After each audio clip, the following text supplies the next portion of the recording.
প্রত্যেকটা মানুষের ঘরে কোরআন আছে কি নাই? প্রত্যেকটা মানুষের ঘরে কোরআন শরীফ আছে, কোরআন শরীফের তেলাওয়াত নাই।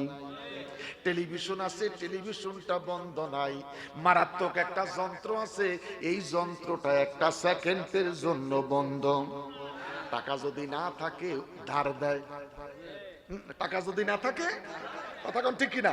টাকা যদি না থাকে কোম্পানি ধার দেয়। 20 টাকা দোকানের সাথে সাথে তার 8 টাকা কাইটা নিয়ে যায়, আছে মাত্র 2 টাকা। আহা আমার বাবারা, 200 টাকা বাচ্চার স্কুলের কিন্টার গার্ডেন নুরানি মাদ্রাসার 200 টাকা বেতন দিতে মায়ে পারে না। আজকে 7 মাস বাকি হয়ে গেছে।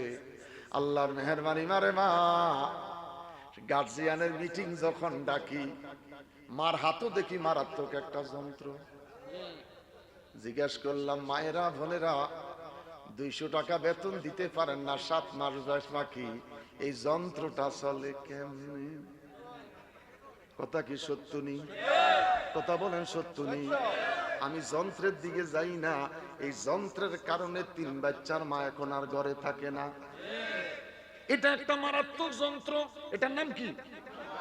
সবাই কর, এটা না না মোবাইল না, মারাত্মক যন্ত্র। এটার নাম কি? এই মারাত্মক যন্ত্রের কারণে 3 বাচ্চার মা এখন আর ঘরে থাকে না, একা একা চলে যায়। ছেলের ভালোবাসা বোঝে না, সন্তানের ভালোবাসা বোঝে না। কথা বলেন ঠিক কিনা? কিসের ভালোবাসা? সবকিছু ত্যাগ করে নতুন চায়। চিৎকার করে কোন নাউজুবিল্লাহ, আরো বড় করে বলেন নাউজুবিল্লাহ। আমার বাবারা, হযরতে শহর বানু যেদিন কাসেমের সঙ্গে বিয়েটা হয়ে গেল,